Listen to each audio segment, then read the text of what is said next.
Number 8. Travis Clark. While most of the world was adhering to the new normal of social distancing in 2020, a Louisiana priest named Travis Clark was getting it on with two hired dominatrices on the altar of his church in St. Tammany Parish. A passerby caught the trio in the act after walking by and noticing that the lights were on during after hours. They peeked through the window, and what they saw appeared to be a cell phone on a tripod, stage lighting, and other items that certainly don't belong in a Catholic church, as well as the two women dressed in corsets and high-heeled boots, not exactly their Sunday best.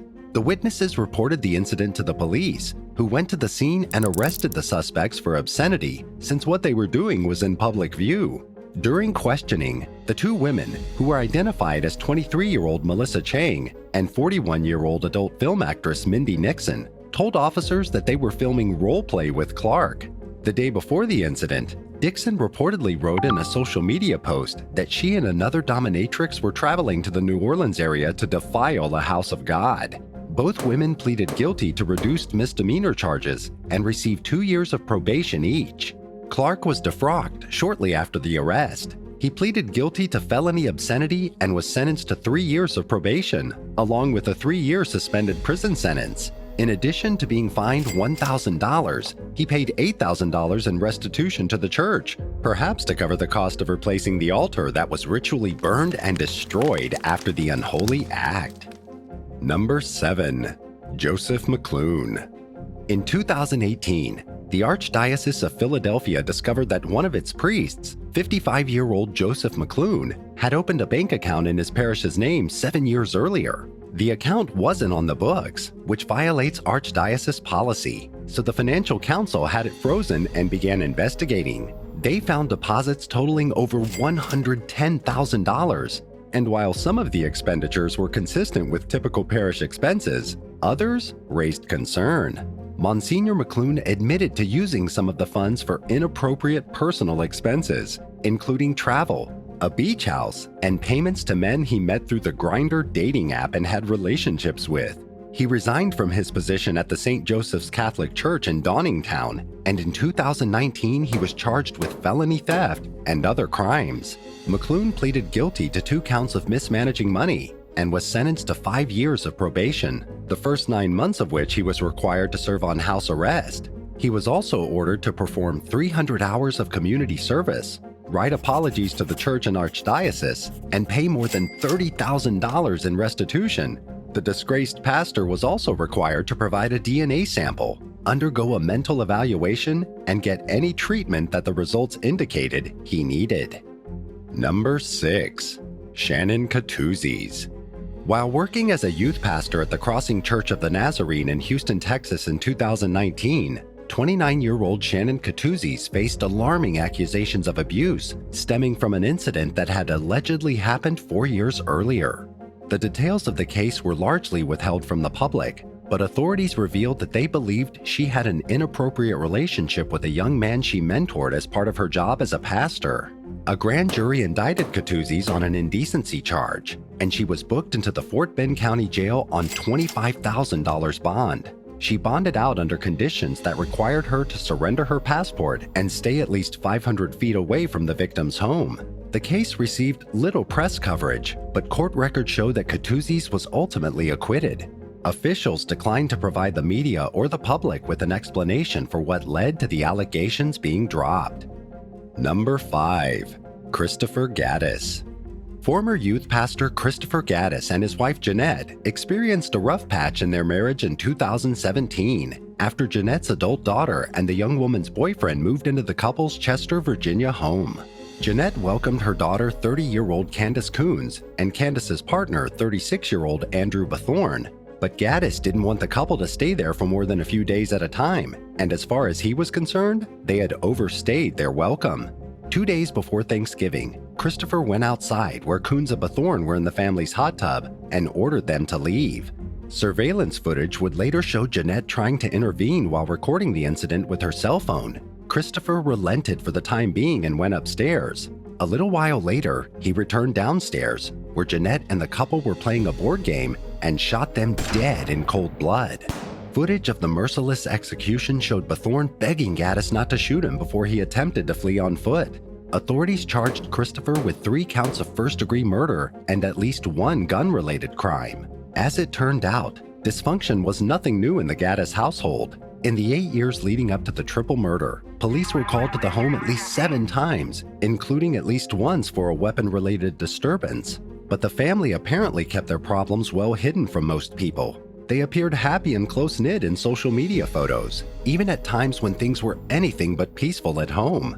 Gaddis pleaded guilty to the charges and was sentenced to 3 consecutive 55-year terms, which means he'll spend the rest of his life behind bars.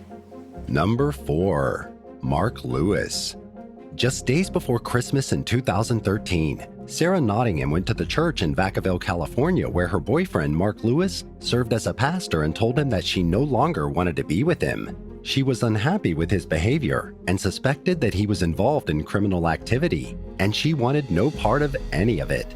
During the meeting, Lewis allegedly warned her that she had created a monster by breaking up with him. In a filing document for a restraining order against Lewis, Nottingham wrote that she had been trying to end the relationship for weeks. She also claimed that when she refused to see Lewis on Christmas Eve, he threatened to ruin her holiday. The next day, Nottingham found her car windshield shattered. A few weeks later, someone threw a Molotov cocktail through her living room window, causing a fire to break out. Police were quick to pull over a U-Haul truck not far from the scene with 3 homeless locals inside. The suspects, who were identified as 30-year-old Kristen Broyles, 28-year-old Richard Wright, and 33-year-old Anthony Newbold, reportedly admitted that Lewis had persuaded them to firebomb Nottingham's property. All 4 suspects were charged in connection with the case. During a search of Lewis's home, investigators found methamphetamine, a gun, and other evidence connected to the crime. According to court documents, at least 3 informants told law enforcement that in the 2 years leading up to the firebombing incident, Lewis was distributing methamphetamine and involved with burglaries. Nottingham told reporters that Lewis abused his position as a pastor by gaining vulnerable people's trust and then manipulating them into doing his dirty work. He allegedly provided down-and-out individuals with food, shelter, clothing, and other things before asking them to damage the property of people who upset him and commit other crimes. Lewis initially rejected a plea deal that would have sentenced him to 10 years in prison. He ultimately pleaded no contest to stalking and arson and received an 8-year prison sentence. The other 3 suspects received sentences ranging from 16 months to 11 years. This may not be the end of Lewis's legal troubles. During the highly publicized case, law enforcement launched a separate investigation into the suspicious death of his ex-wife, who was found dead in 2011 from what initially appeared to be a suicide. Number 3. Kevin Wallen. In a shocking example of how quickly someone's life can spiral out of control due to drugs, Kevin Wallen went from being a highly respected Catholic priest in Bridgeport, Connecticut, to earning himself the nickname Monsignor Meth over a 2-year period starting in 2011. Parishioners began to notice subtle changes in his appearance and behavior that grew more obvious with time. He lost a considerable amount of weight in a short time, began acting strange, and became increasingly absent from his priestly duties. Rumors soon began to swirl about Wallen doing very unpriestly things in his spare time. He cross-dressed, bought an adult novelty store, and engaged in steamy trysts with various men. Within months of the noticeable shift in his behavior, the Archdiocese placed him on leave and then suspended him for failing to address personal and health issues. Wallen's double life was further exposed in 2013 when the 61-year-old was arrested for dealing crystal meth. Federal prosecutors accused Wallen of leading a methamphetamine distribution ring and laundering his ill-gotten proceeds through the adult shop. If convicted of all the charges he originally faced, he could have faced a lifetime in prison. He pleaded guilty to a methamphetamine conspiracy charge and received a shockingly lenient sentence of just 5 years and 5 months. With credit for time served after his arrest, it amounted to 3 more years behind bars. In hindsight, Wallen's fall from grace was less sudden than it had seemed. Subtle signs of his growing disillusionment with the Catholic faith began to appear years earlier, when the stress of running a church that was on the verge of financial ruin began to wear away at him. By the time Wallen was arrested, fellow clergy members were well aware of his active dating life despite his vow of celibacy. but they didn't know that he was trafficking drugs and were at least somewhat oblivious to the full scope of his other life. Even after the truth came out, Wallen received dozens of letters of support urging the court for leniency. After his release, he seemed to have a hard time staying on the straight and narrow. In 2018, Wallen was sent back to prison for 9 months for failing a drug test and violating his parole. It's unclear what he's up to or how he's doing now. Number 2. Jamel Carlock.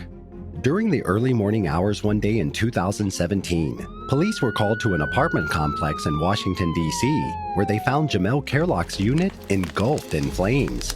Carlock, who was the pastor of a church in Baltimore, wasn't home when officers arrived. He told law enforcement he was in Georgia at the time, although cell phone data placed him just a mile from the scene within 5 minutes of the alarm being pulled. The fire caused over $40,000 in damages and left at least one neighboring unit uninhabitable.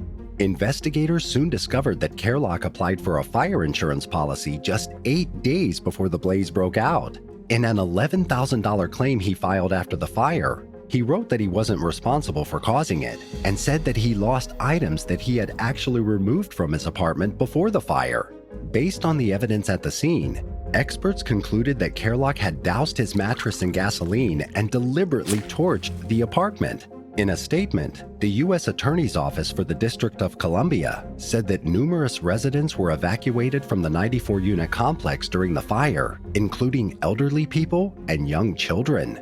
Carlock was arrested on a slew of charges and ultimately pleaded guilty to arson, felony destruction of property, and insurance fraud. He was sentenced to 3 years in prison and, as I'm sure you probably guess, is no longer a pastor. Number 1. Miriam Imbula. Founded in 2008, the London-based Salvation Proclaimers Anointed Church, also known as SPAC Nation, attracted a large following of young worshipers mostly under the age of 30 and portrayed itself as a charity that helped former gang members and criminals turn their lives around. The church was praised by the press as recently as 2018, but things took a dramatic turn the following year when law enforcement began investigating dozens of allegations of fraud and other possible crimes. Former members accused the congregation's leaders of pressuring them to take out large loans and to give the money to the church. The funds were allegedly used to support the lavish spending habits of high-ranking members, including senior pastor Miriam Imbula, who won the public over with stories about her journey as a reformed criminal. In 2020, she was outed as a career fraudster who'd done time in the UK, Belgium, and Italy. By then, she had at least 13 convictions under her belt. In the BBC documentary, Catch Her If You Can, multiple women described how Imbula allegedly swindled them out of anywhere from tens of thousands to hundreds of thousands of dollars. The victims were frustrated at law enforcement's apparent lack of action against Imbula, and they banded together to expose her crimes and warn the public. They claimed that Imbula offered to help them in various ways as a way to gain access to their money. In one case, she reportedly offered to use her connections to buy discounted airfare for a woman who wanted to visit her dying grandmother in Jamaica. The woman wired Imbula the money to make the purchase, but never received the plane tickets. Another victim was evicted from her home after being bilked out of thousands of dollars and going so broke that she searched beneath her furniture for spare change to buy food with.